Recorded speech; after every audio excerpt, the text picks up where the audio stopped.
Good morning. So I thought I would talk a little bit today about making kombucha. Now I've been making kombucha for about 3 years consistently, and about 2 years ago I decided I wanted to do a continuous brew because I was tired of constantly starting basically I guess the only difference is I had to clean out the container. I never made enough. I was always waiting. I'd have enough for like a week and then I'd have to wait like 2 more weeks for my kombucha to get ready. I live in Canada, so it's a little cooler here. So it takes a little longer for the kombucha to brew for a good chunk of the year. Anyway, so I started making continuous brew and now I bottle 7 bottles a week, every week, and I have a bottle a day. So it worked out perfectly for me. I'm going to show you how. Let's get into it.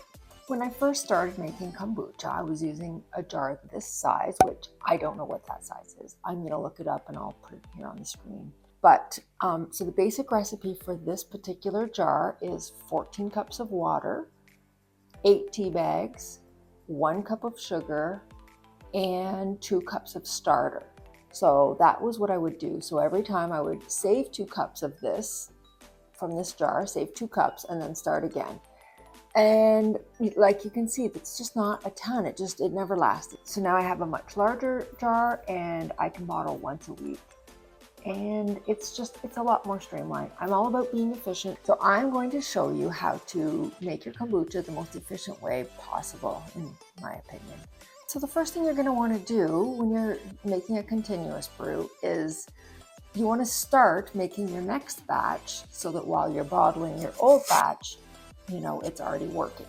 So what I do is I take a pot and I just put a little water in the bottom. I don't even measure it. I just put enough in there that I know my 8 tea bags are going to fit in, because the recipe remains the same as when I talked about for this jar.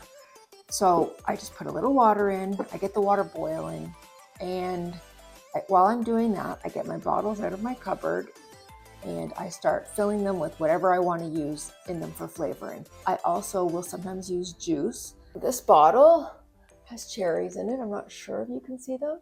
There's also like a little sludginess in there, which is completely fine and totally normal.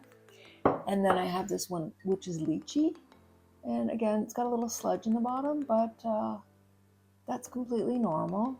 It also, don't be alarmed if you're making your own kombucha for the first time. You often get a little tiny SCOBY in the very top. That's completely normal and totally fine. So I will take my bottles and I fill them with whatever. If I want fresh berries, frozen berries, or fruit or herbs out of my garden, I use those sometimes. This one was lychee juice. I put about a 1/4 cup in the bottom of the bottle.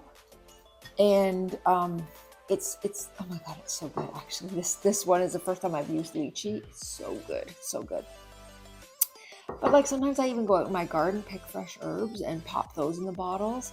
Mint is awesome. I've used lemon thyme, delicious. I mean, really the sky's the limit. I hear people putting hot peppers in their kombucha. You just don't want to use anything oily. Oily and kombucha don't mix. From what I've heard, I actually haven't tried, so, you know, take that for what it's worth. Once the water has boiled, I add 8 tea bags, turn off the heat, and set a timer for 10 minutes. Then I bottle my kombucha. So while I'm bottling the kombucha, my tea is steeping. If you got any value from today's video, please like the video and give me a comment. Comments really help our algorithm to help more people see our videos. I would really appreciate that. Thank you so much for watching. Once at least 10 minutes has passed, I will get my tea. It's in the pot and I pour some of it into a measuring cup. So here we are. Here's my pot of, you can see there's not a lot in here. It's really strong tea. And so I'm just going to pour that into my measuring cup. You can use, if you like, you can use a strainer like so. Generally, I find that they don't really come out. Okay, but as you can see, I have a lot of tea left in here. So what I generally do is just run a little hot water in there. That'll just help me get more tea out of this. So this is just a little bit strong.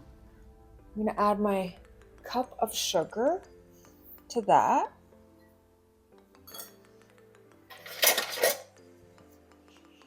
I'm going to stir this up just to dissolve this sugar.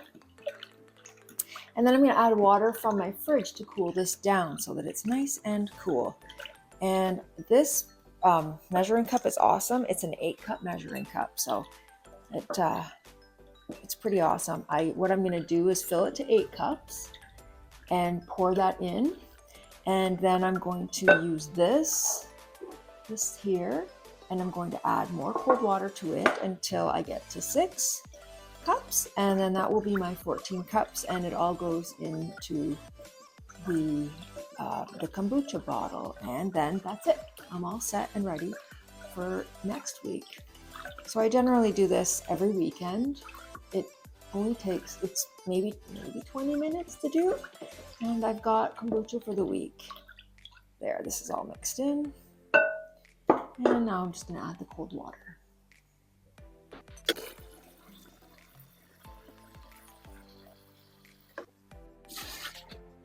And then we'll just add this little bit that's left. You can see lots more tea came out. These tea bags. I'm going to squeeze them a little with my spoon.